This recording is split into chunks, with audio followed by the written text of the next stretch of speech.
በሩሲያ እንግዲህ የመጀመሪያው የሮቦቶች ሰርግ ተፈጽሟል።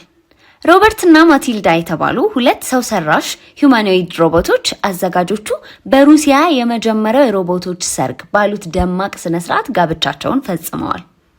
ይህ ሰርግ በህግ ፊት የጸና እውነተኛ ጋብቻ ባይሆንም እንኳን የሮቦቲክስ ቴክኖሎጂ የደረሰበትን የእድገት ደረጃና ሮቦቶች ወደፊት ከሰዎች ጋር ሊኖራቸው የሚችለውን ማህበራዊ ግንኙነት ለማሳየት የተዘጋጀ ምሳሌያዊ ኩነት ነው።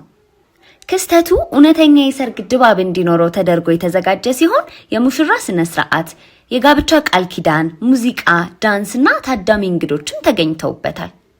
ሮቦቶቹ በተቀናበረላቸው የሰው ሰራሽ ኤአይ ቴክኖሎጂ አማካኝነት የጋብቻ ቃላቸውን የተለዋወጡ ሲሆን ሮበርት በህይወት አልጎሪዝም ሁሉ አብሮ ለመሆን፣ ማቲልዳ ደግሞ በእያንዳንዱ የኦፕሬቲንግ ሲስተም ዑደት አብረው ለመቀጠልም ቃል ተግባብተዋል።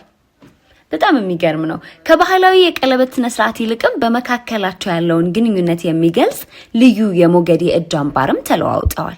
እንግዲህ አዘጋጆቹ እንደገለጹት ይህ ፕሮግራም ሰው ሰራሽ ሮቦቶች ምን ያህል የሰውን ልጅ ዕለት ተዕለት እንቅስቃሴ መምሰል፣ መግባባትና ማህበራዊ ክስተቶች ላይ መሳተፍ እንደሚችሉ በተግባር ያሳየ ነው ብለዋል።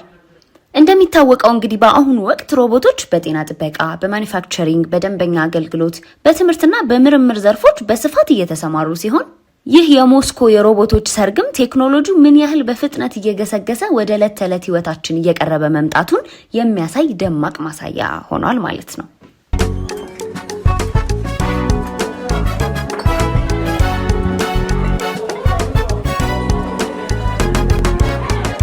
ጊዜ ሬዲዮ ሁሉም በጊዜው